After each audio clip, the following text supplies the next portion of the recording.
ऐसा क्यों है कि कुछ लोग मेंटल डिसऑर्डर होने के बाद बहुत आसानी से रिकवर कर जाते हैं, या उनका जब एपिसोड होता है, चाहे वो 2 महीने का हो या 2 हफ्ते का हो, उसके बाद वो अपने पुराने स्टेट में बहुत इजीली, बहुत आसानी से पहुंच जाते हैं और वो जल्दी रिकवर भी हो जाते हैं। पर वहीं कुछ लोग उसी बीमारी से सफर करते हैं, जैसे कि कोई डिप्रेसिव एपिसोड हो गया या कोई अल्कोहल एडिक्शन का कोई एपिसोड हो गया, और उसके बाद उनकी रिकवरी इतनी मुश्किल हो जाती है कि वो दोबारा पुराने स्टेट में, पुराने जो मेंटल स्टेट है उसमें बहुत जल्दी रिकवर करके नहीं पहुंच पाते। तो एक ही बीमारी से सफर करने वाले इतने सारे लोग एक ही तरीके से पुराने मेंटल स्टेट को अटेन नहीं कर पाते, और ये बहुत कॉमन एक्सपीरियंस है। साइकेट्रिस्ट और क्लिनिकल साइकोलॉजिस्ट के देखने में, ऑब्जर्वेशन में आता है कि इतने सारे लोग जो सेम मानसिक बीमारी से पीड़ित हो रहे हैं, चाहे मान लीजिए कि वो थोड़े ही टाइम से वो बीमारी रही हो, पर फिर भी सभी लोग एक ही तरीके से, चाहे उनका इलाज भी एक जैसा रहा हो, एक ही टाइप के उनके ट्रीटमेंट्स रहे हों, पर फिर भी वो एक तरह से सेम तरीके से पुराने अपने मेंटल स्टेट को अचीव नहीं कर पाते। बहुत सारे साइकोलॉजिस्ट ने जब अलग अलग लोगों को स्टडी किया तो उन्होंने पाया कि इस क्वालिटी को, जिसमें कि लोग बुरे फेज के बाद भी, अपने लाइफ के बुरे कंडीशन के बाद भी जब आसानी से और अच्छे से फिर से बाउंस बैक करके पीछे दोबारा अपने पुराने मेंटल स्टेट में पहुंच जाते हैं जहां वो बहुत बेटर थे, इसे कहा जाता है रेजिलिएंट होना, या इस क्वालिटी को कहा जाता है रेजिलियंस। ये रेजिलियंस बहुत इंपॉर्टेंट टॉपिक है, बहुत महत्वपूर्ण कॉन्सेप्ट है। इसे दिमाग में बिठा लीजिए, क्योंकि ये बहुत काम आएगा इसे समझना आगे आने वाले टाइम में। आपको मेंटल हेल्थ समझने के लिए और खुद की मेंटल हेल्थ को मैनेज करने के लिए ये आइडिया, ये कॉन्सेप्ट बेहद जरूरी होगा इसे समझना, क्योंकि आपकी पूरी रिकवरी इस रेजिलियंस के आइडिया और कॉन्सेप्ट पर डिपेंड करती है कि आप कितने रेजिलियंट बनते हैं अपनी लाइफ में। ये डिसाइड करेगा कि आप अपनी लाइफ को कितना डिसऑर्डर फ्री रख पाते हैं, मतलब मानसिक बीमारी से मुक्त रख पाते हैं। और जल्दी और अच्छी रिकवरी के लिए, रिलैप्स ना हो ऐसा अचीव करने के लिए जरूरी है लाइफ में ज्यादा रेजिलिएंट बनना। अब ये जो रेजिलियंस है, मतलब बीमारी आई, लाइफ का एक बुरा फेज आया, बुरे हालात आए, और उसके बाद एक व्यक्ति जल्दी से इस बीमारी को और इस कंडीशन से बाहर आ जाता है और फिर वो पहले जैसा हो जाता है, फिर से उसकी लाइफ बढ़िया हो जाती है। तो ऐसे में हम कहेंगे कि ये व्यक्ति की अच्छी रेजिलियंस है। तो वहीं एक व्यक्ति, मान लीजिए उसको एक अल्कोहल एडिक्शन का एपिसोड आता है, वो 2-4 महीने तक बहुत ज्यादा अल्कोहल लेता है, डिपेंडेंट हो जाता है, उसका इलाज चलता है, थोड़ा टाइम वो अल्कोहल से दूर रहता है, पर फिर से उसकी अल्कोहल की आदत बढ़ जाती है, फिर से वो अल्कोहल ज्यादा लेने लगता है। पहले वो एक तरह का अल्कोहल लेता था, अब 2-3 टाइप का अल्कोहल लेता है। पहले वो दूसरों के साथ लेता था, अब वो अकेले में ज्यादा पीने लगा है।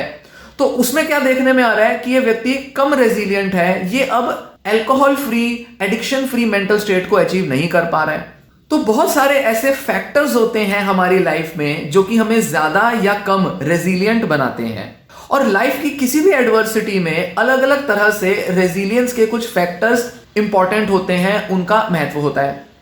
सबसे इंपॉर्टेंट चीज जो कि रेजिलियंस को बढ़ाने में मदद देती है, वो होता है अपने मेंटल डिस्ट्रेस के लिए हेल्प लेने के लिए किसी को अप्रोच करना। मनोवैज्ञानिकों का ऐसा देखना है कि जो लोग मेंटल डिस्ट्रेस के टाइम पर दूसरों से बात कर पाते हैं, दूसरों से एक्सप्रेस कर पाते हैं, या किसी साइकोलॉजिस्ट या किसी डॉक्टर को रीच आउट कर पाते हैं, वो ज्यादा रेजिलिएंट होते हैं। मतलब वो बहुत अर्ली स्टेजेस पर, बहुत शुरुआती स्तर पर ही अपनी मेंटल डिस्ट्रेस को समझ पा रहे हैं, पकड़ पा रहे हैं, और उसके लिए जल्दी कुछ इलाज ले पा रहे हैं, या किसी से बात कर रहे हैं, या वो फिर से अपनी दवा शुरू करा देते हैं, या फिर वो फिर से अपने थेरेपिस्ट को कांटेक्ट करते हैं। तो help seeking behaviour, help seeking effort जो होता है, वो सबसे ज्यादा इंपॉर्टेंट होता है रेजिलिएंट होने के लिए। दूसरा एक इंपॉर्टेंट फैक्टर होता है जो हमें ज्यादा रेजिलिएंट बनाता है, वो होता है हमारा अच्छा सोशल सपोर्ट सिस्टम। हमारे आसपास कैसे लोग हैं, कितना हमें सपोर्ट करते हैं, कितना हमारी मानसिक बीमारी को समझते हैं,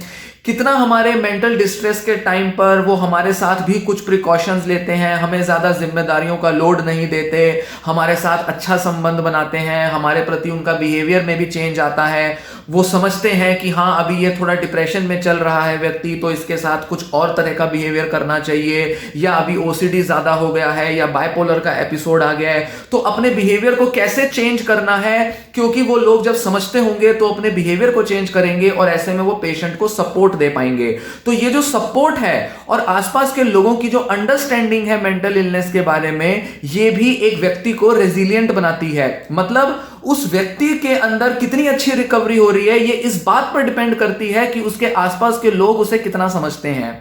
क्योंकि जब आसपास के लोग समझेंगे तो बीमारी के दौरान एक व्यक्ति पर बहुत प्रेशर नहीं डालेंगे, लड़ाइयों को अवॉइड करेंगे, नकारात्मक बातें करने से खुद को रोकेंगे, तो ऐसे में उस पर्सन के लिए रिकवर करना आसान होगा। तो ये भी एक रेजिलियंस का इंपॉर्टेंट फैक्टर है। इसी तरह से हमारे लाइफ के बहुत सारे ऐसे एरियाज होते हैं, बहुत सारे हमारे साइकोलॉजिकल फैक्टर्स भी होते हैं जो कि हमें ज्यादा या कम रेजिलियंट बनाते हैं। रेजिलियंस के मामले में हमें एक ही चीज दिमाग में रखनी है कि मानसिक बीमारी का शुरू होना या उसका हो जाना, इलाज हो जाना, उसके बाद कितना जल्दी हम दोबारा से नॉर्मल स्टेट को अटेन करते हैं, इसे रेजिलियंस कहा जाता है। तो कई बार तो एक व्यक्ति को मान लीजिए मानसिक बीमारी हुई, 2, 4, 6 महीने तक उसको डिप्रेशन रहा या बहुत ज्यादा एंजाइटी और पैनिक डिसऑर्डर रहा या एडिक्शन रहा या कोई भी बाइपोलर जैसा या साइकोटिक एपिसोड आया, और ऐसे में थोड़ा समय लग गया इलाज की तरफ अप्रोच करने में, पर धीरे धीरे उस व्यक्ति का इलाज हो गया। तो यहां इलाज जो है, ट्रीटमेंट जो है, वो एक चीज होती है जहां पर हम कहते हैं कि उसके सिम्टम्स हटाने हैं,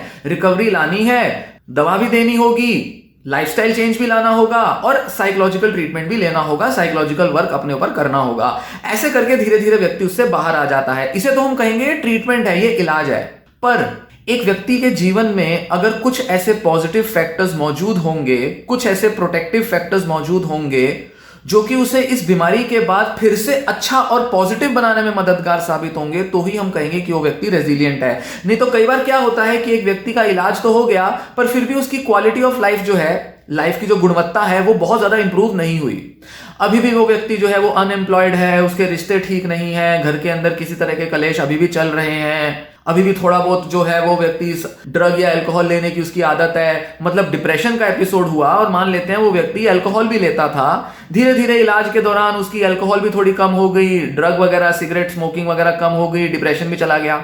अब कई लोग क्या करते हैं, वो सोचते हैं कि चलो डिप्रेशन चला गया, 2-3 महीने हो गए, हम बिल्कुल ठीक ठाक चल रहे हैं, दवाइयां भी अब बहुत कम हो गई हैं, छूट गई हैं, चलो अब दोबारा से ड्रिंक करना शुरू करते हैं। पर दोबारा से ड्रिंक करना कई बार हमारी रेजिलियंस को लो कर देता है। क्यों?